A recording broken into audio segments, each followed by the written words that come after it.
এবং ক্ষতিগ্রস্তদের পুনর্বাসনের দৃশ্যমান কাজ নাই কেন, এটিও আমরা চাই। অন্তর্বর্তীকালীন সরকার এই কাজগুলো দ্রুততার সাথে করবেন, এই আহ্বান জানাতে চাই। আমি কথা আর না বাড়িয়ে বলতে চাই, আমাদের দাবি, এই দাবির সাথে শ্রমজীবী মেহনতি মানুষের দাবি আদায়ের জন্য আমরা এই সমাবেশ থেকে ঘোষণা করছি, আগামী 10ই জানুয়ারি থেকে আমরা বিভিন্ন রাজনৈতিক দল, সংগঠন, ব্যক্তিবর্গের সাথে মত বিনিময় করব, ঐক্য গড়ে তোলার সুনির্দিষ্ট পদক্ষেপ গ্রহণ করব। একই সাথে 10ই জানুয়ারির পর এই যে সংবিধান, নির্বাচন, অনেকে অনেক আলাপ করেন, যার যার সুবিধা মতো করেন। আমরা আমাদের বামপন্থার অবস্থান থেকে বামপন্থী গণতান্ত্রিক দলগুলোকে সাথে নিয়ে বিকল্প প্রস্তাবনা এই সময় দেশবাসীর সামনে তুলে ধরব। আমি ঠিক বললাম না ভাই, নাকি ভুল বললাম? সরকারি তথ্য কি বলে জানেন? ওই আমলের তথ্য।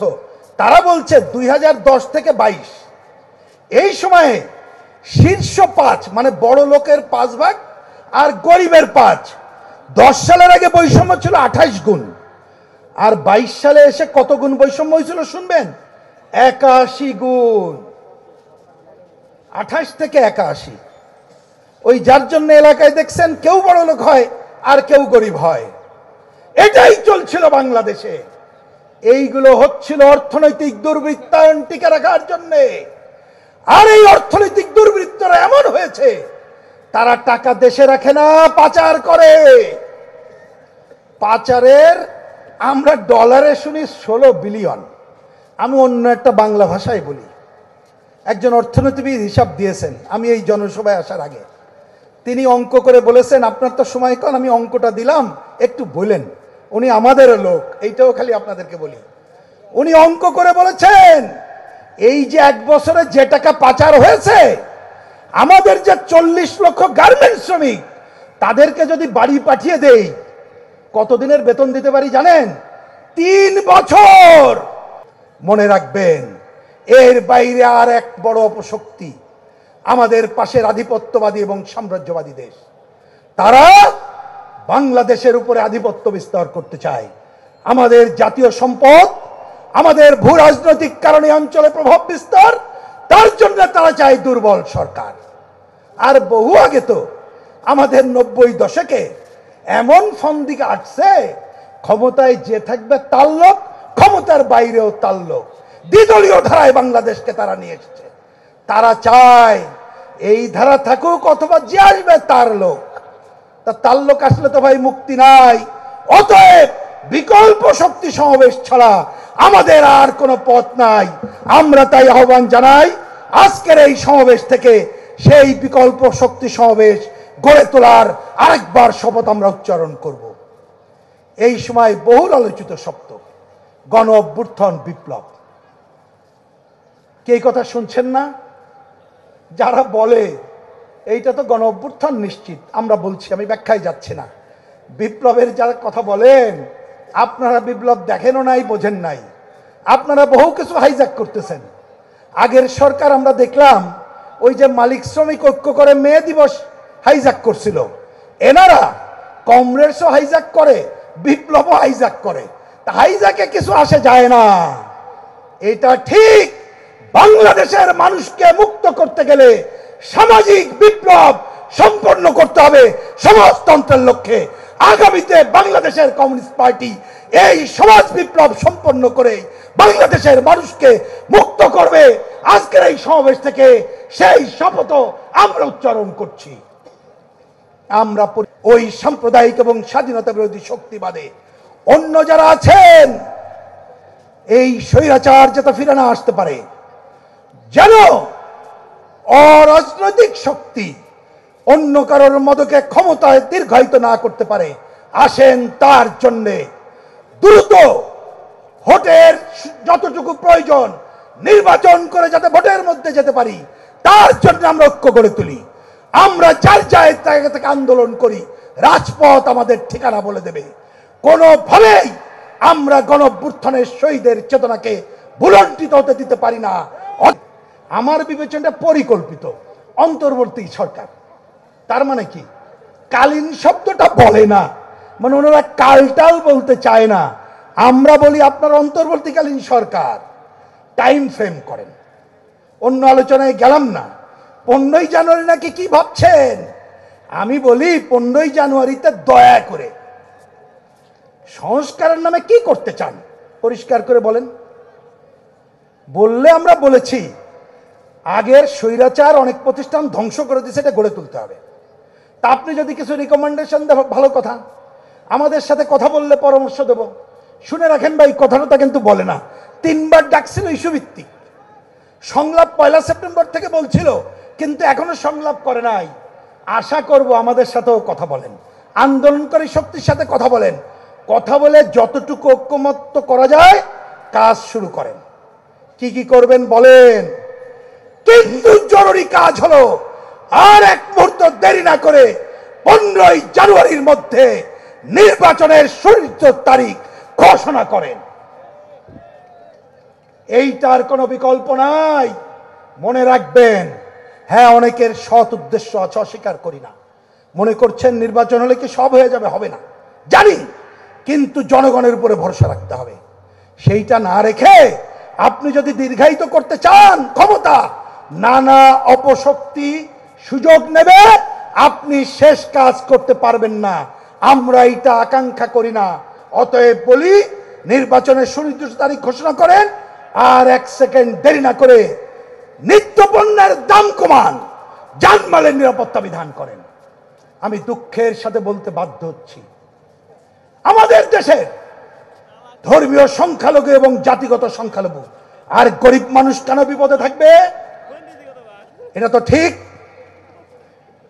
আমাদের এই ধর্মীয় সংখ্যালঘু, জাতীয় সংখ্যালঘুদের উপরে দীর্ঘদিন ধরে নানা ধরনের অত্যাচার নিপীড়ন হয়। এবারের আগে অনেক বেশি হয়েছে, এবারে হয়নি এমনটা না, হয়তো আগের থেকে কমও হতে পারে, কিন্তু এটাই সত্য, আমাদের ধর্মীয় সংখ্যালঘুরা নিরাপত্তাহীনতায় ভুগছে, যা আমাদের কাম্য না।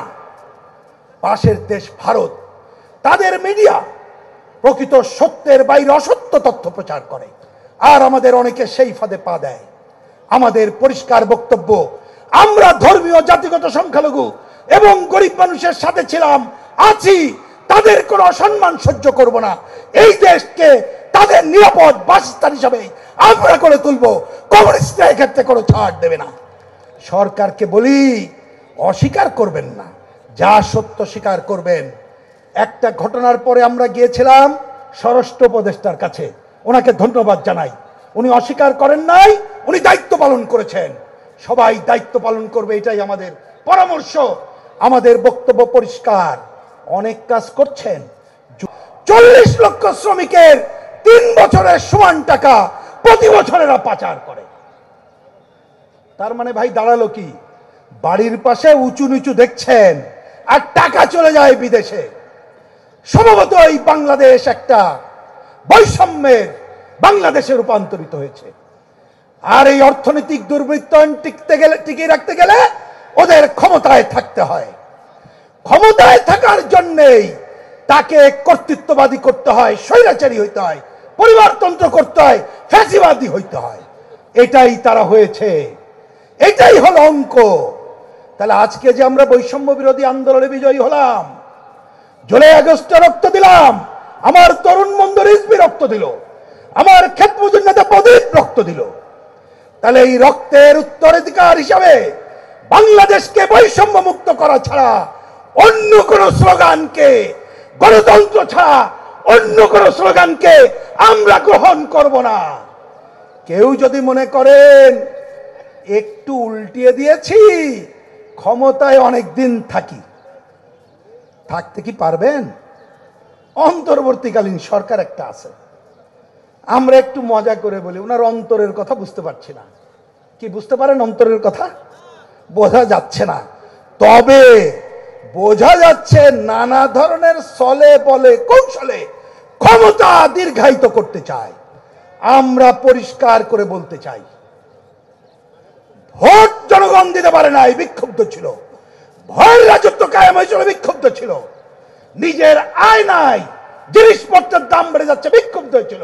এই জন্য হাজিরাকে দেশ ছাড়া করা হয়েছে। আর আপনি যদি সংস্কারের ট্যাবলেটের কথা বলে জিনিসপত্রের দাম কমাইতে পারেন না, জনজীবনে শান্তি দিতে পারেন না, ওয়ার্ল্ড ম্যাপ IMF এর কথা শোনেন, তেলের দাম, গ্যাসের দাম, বিদ্যুতের দাম কমাইতে পারেন না, নতুন করে ব্যাট বসাইতে চান, তাহলে আপনি তো একই ব্যবস্থা দিয়ে চলছেন। এই মুক্তিযুদ্ধের স্বপ্ন বাস্তবায়িত হয় নাই, আকাঙ্ক্ষা বাস্তবায়িত হয় নাই, চেতনা বাস্তবায়ন হয় নাই। কি ছিল স্বপ্ন? বেশি দূরে তো যাওয়ার দরকার নেই ভাই, একটা গণতন্ত্র ক্ষমতা দেয় নাই, আর ছিল শোষণ মুক্তির স্বপ্ন। আমার সিনিয়র অনেকে আছেন, আপনারা ওই সময় নিজেরাই পোস্টার লাগিয়েছেন, সোনার বাংলা শোষণ কেন, লাগান নাই ভাই? তাহলে এইটাই তো ছিল। নির্বাচিত প্রতিনিধি ছিল, ক্ষমতা হস্তান্তর করে নাই বঙ্গবন্ধুর কাছে, এটাকেই ধরেই তো উত্তাল দেশ। ক্ষমতা ছাড়লো না, সশস্ত্র সংগ্রাম করতে হলো। ওই স্বপ্ন বাস্তবায়ন হয়নি, তাই 90-এর গণঅভ্যুত্থান করতে হলো। আমি ওই দিকে যাচ্ছি না। তারপরে যারা ক্ষমতায় থাকলো তারা করলো কি? ন্যূন পক্ষে মানুষের ভোটাধিকার হরণ করলো। কি পরপর 3টা যে নির্বাচন, ওটা কি নির্বাচন হয়েছিল? তা মিনিমাম যদি নির্বাচন হইতো, মানুষের যদি এই গণতান্ত্রিক অধিকার থাকতো, তাও তো একটু মনটা বুঝ দিতে পারতো। সেইটা হয় নাই। একদিকে ভোট নাই, আর একদিকে কি বৈষম্য সৃষ্টি করেছে জানেন? ওই যে বিভিন্ন এলাকা, আমার কথার মধ্যে আপনার এলাকাকে একটু হিসাব নেন, দেখবেন এলাকায় কারোর অনেক টাকা হয়ে গেছে আর কারোর অনেক টাকা নাই। বাজার কিছু করছেন না, পারবেন না, কারণ আপনি তো এই ব্যবস্থায় হাত দেন নাই। আমি অবশ্য বলি আশাও করছি না, কারণ আপনি তো মুক্ত বাজারের ধারাই চালাইতেছেন দেশটা, সুতরাং পারবেন না। অতএব এই অবস্থা থেকে বাংলাদেশকে মুক্ত করা ছাড়া আমাদের সামনে আর কোনো পথ নাই। এই মুক্ত করার সংগ্রামে প্রিয় ভাইয়েরা, বাংলাদেশের রাজনীতি তো অনেকদিন ধরে দেখছেন না আপনারা? স্বাধীনতার আগেও দেখছেন, স্বাধীনতার পরে যারা পালাক্রমে ক্ষমতায় ছিল, দেশটা কি কেউ ভালো চালাইতে পারছে? নীতি, জনগণের পক্ষের নীতি কি চালাইছে? কেউ কি কৃষকের উৎপাদন খরচ কমবে এরকম কোন ব্যবস্থা করছে? এইবারের তো সারের দামে সেরাবের অবস্থা, কীটনাশকের দামে যাচ্ছে তাই অবস্থা, উৎপাদন খরচ বেড়ে গেছে, আগেও তাই ছিল। শ্রমিকের ন্যূনতম মজুরি কি কেউ নিশ্চিত করেছে? সবার স্বাস্থ্য শিক্ষা কি কেউ গ্যারান্টি দিয়েছে? দেয় নাই। তাহলে ওদের কাছ থেকে আশা করে লাভ নাই। নানা চলে বলে কৌশলে আবার যদি তারা ক্ষমতায় আসে, তাহলে কি মানুষের মুক্তি হবে? হবে? হবে না। একটাই পথ, লাল ঝান্ডার পথ, লাল পতাকার পথ, কমিউনিস্টদের পথ, বামপন্থার পথ। এই যে দীর্ঘ সংগ্রাম হলো, আমি চ্যালেঞ্জ করে বলি, একমাত্র বামপন্থী প্রগতিশীল দল এবং ব্যক্তি ছাড়া নীতিনিষ্ঠ অবস্থানে আর কারা ছিল? অন্য কোন নাম কি বলতে পারেন? পারবো না। অতএব আজকে এই নীতিনিষ্ঠ শক্তি, আমরা সারা বাংলাদেশকে, মানুষকে যদি মুক্ত করতে চাই, ওই রাজপথের সাথে সাথে ক্ষমতায় যাওয়ার কাজটিও আমাদের করতে হবে। আসুন সেই লক্ষ্যে আমরা আমাদের কাজকে অগ্রসর করি। 72 সালের সংবিধানকে কবর রচনার কথা বলে, এই অপশক্তি সম্পর্কে সতর্ক থাকতে হবে। আমরা পরিষ্কার ঘোষণা দিয়েছি, স্বৈরাচারকে আমরা আসতে দেব না, সাম্প্রদায়িকতাকে মাথা চাড়া দিয়ে উঠতে দেব না, বৈষম্য মুক্ত বাংলাদেশ গড়ার সংগ্রামকে এগিয়ে নেব।